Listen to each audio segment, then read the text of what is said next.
I have an unusual treat today. I get to be in the studio, and I have a special guest here with me, Jay Schwanke. And Jay is a florist, and is going to talk to us a little bit about arranging flowers, and I think specifically a little bit about color, how to use it in your life. Right. When you and I were talking, we were talking about how much we both love color. Right. That you love it for the garden, and I love it for my flower arrangement. Yes. And I think it's so interesting because we have that ability to turn people's feelings into flowers. Yes. Depending upon what we use, it's going to affect the emotion. Right. And the way you feel and the way you see it. Absolutely. In garden design, a lot of times we talk about cool colors and hot colors, and you're going to, how it makes you feel and how you transition in between those things. And really, the same thing goes for arranging flowers at home. When I think about it, we're very fortunate that we have a good color spectrum in the flower world. Right. And we have stronger colors, purples, pinks, things like that we have a lot more of. Sure. And we have less blue and teal, the popularity of teals and aquas, that's kind of on the edge for us. Sure. But we still have those available to us. And I think it's interesting when you talk about cool and hot colors because obviously hot colors stimulate us. Right. They make us, they can actually raise our blood pressure. Yep. They can make us want to eat more. Yep. Painting your kitchen red is a bad idea because it will make you want to eat more food. Yes.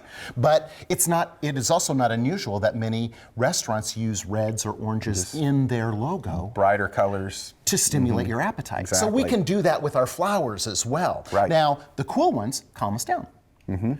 Purple, however, though, is color of passion.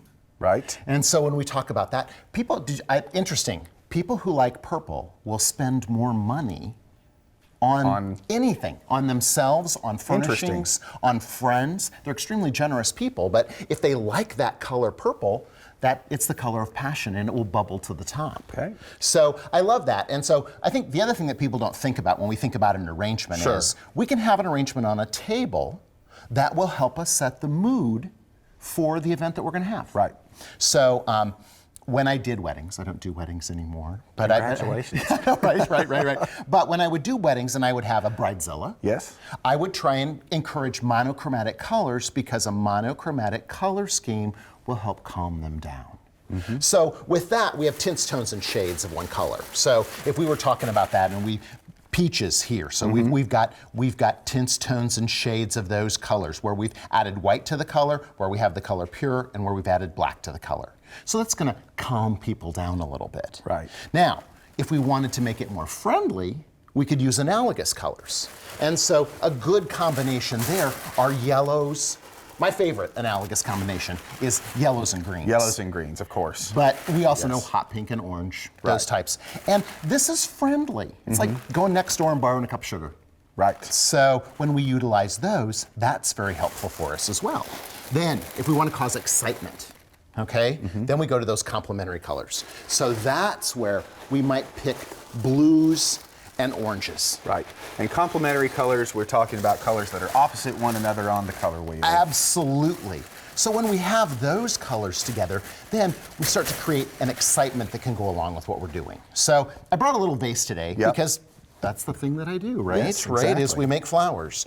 So the other thing that I like to encourage with people, and I think that is so interesting, is we may see a bunch of flowers, or we may pick them up at a florist or at a flower seller somewhere, and we don't know what to do with them. And that is not what we do with them, okay? So I always talk about the shortcut to a beautiful arrangement is actually the shortcut.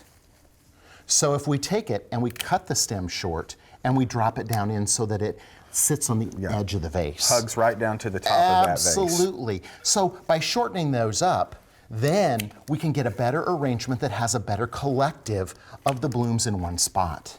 And by adding a little bit of foliage inside there, we also create structure, which is wonderful at the same time. And the act of arranging flowers actually relaxes us. So when we're digging in the dirt, and we're getting that soil under our fingernails. Yes, and I just read an article recently about the microbes that are in the soil that actually cause a physical reaction in you that calms you down. Antidepressant, actually from those flowers. And I think that's fascinating. So with flower arranging, our body releases endorphins that allow us to have a more zen-like feeling about it. And so then when we gift the flowers, then the person who receives the flowers releases melatonin and it calms them down as well. So it's a great way for us to be able to calm people down so easily by just a little bit of flower arranging. And I think I encourage people to enjoy the process. Right. You know, it's fun. You mentioned structure from your foliage, and not only is it visible structure to the arrangement as Correct. part of a visual thing, but it also is creating structure down here in the vase that as you stick more stems in, it helps hold the flowers. They crisscross up all and the together. time. And Yeah. I think that that's the important factor is, I think when people start to become intimidated with flowers, they don't realize that there's a couple of starting points. Right. And even if we go out into the garden and we grab a stem of viburnum, or I have a burning bush in my yard that I love to use all times of year. And so when we do that and bring those in and add them to the vase first, it gives us an armature to start to stick flowers Right. into, to hold those blossoms in place. It's a perfect opportunity for us. And I think it's fun. And so a little arrangement like that can go together very easily. And now we're going to create excitement in the event that we're going to have. So I noticed as you were putting this together, you're not using scissors. You're using a knife, and you're using... You're so observant. I like that. That's printers. fun. Right, exactly. So as a florist, my go-to is a locking blade Swiss Army knife. Yes. But people get afraid. And so a bypass cutter is best. Right. So because the blade is bypassing the other one, then it's going to give us a good slanted cut. We want to make sure that we cut at an angle always, and then we insert. With the scissors, we're cutting into it, and what happens is it presses down crushes and the crushes stem. the vascular system of the flower, and that's the biggest problem. And with a knife, many times too, people will. I think it's interesting because that's kind of they'll do this as well. Right, and you break that stem. And doing that is not good. You need to have that nice sharp cut, and so it's great to do it this way. And so the other great part about that too is when we go into the vase then, and it sits on the bottom, there's still room for it to come up the stem. Right. If it's cut flush, it may sit on the bottom, and that And would block preclude those. it. Absolutely. So that leads me then to the care of your flower Right. arrangements. How are you going to get the most life, the longest life? Because let's face it, flowers are not inexpensive. Correct. And we want them, when we invest in them, to last, especially if we're sending them to somebody else. You don't want an Absolutely. arrangement that 24 hours later has flopped Correct. over the side of the vase. We want something that's going to stick around for a week or 2 weeks, Right. or maybe even longer. So first thing, we always want to make sure that we're using cold water. I know that there's all the old wives' tales that we heard. Our grandmothers told us to use warm water. Right. But with the warm water, there's more air in the water, and then also the warm water starts to activate bacteria growth from the stems. Right. So next thing is you get that little packet of food. Okay, use that packet of food because there's some ingredients in here that are going to help your flowers last longer. Number one, there's food that feeds them so that they can grow bigger and stronger. There's also an antibacterial agent to help keep bacteria down. It's like the chlorine that's in our swimming pool. Okay, so bacteria level's going to stay down.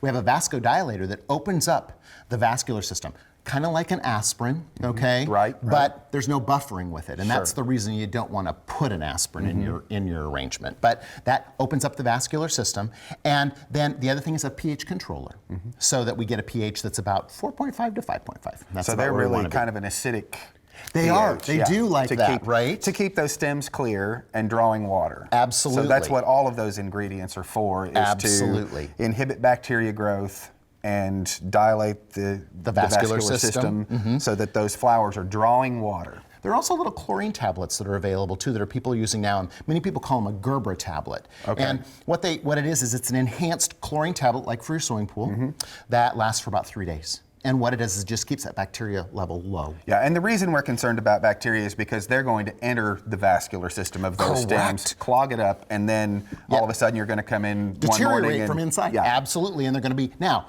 if you come in and people are wilted over, cut them again, start over. That's a great thing to do. And roses seem to be the biggest challenge with that. So, and I love roses. I think so many of the roses that we have hybridized today, so many of the hybridizers that are out there that are working on roses have worked on ones that have a much stronger vascular system. So better performance. Better performance, Yeah. longer lasting in the vase. Absolutely. So, Jay Schwanke's Life in Bloom Correct. is your show, which also airs on public television. Absolutely. Just like we do. We're in good company. We are in good company. So you can check your local listings to find out when Jay's program airs in your area, and you can enjoy it right along with Volunteer Gardener. For inspiring garden tours, growing tips, and garden projects, visit our website at volunteergardener.org or on YouTube at the Volunteer Gardener channel, and like us on Facebook.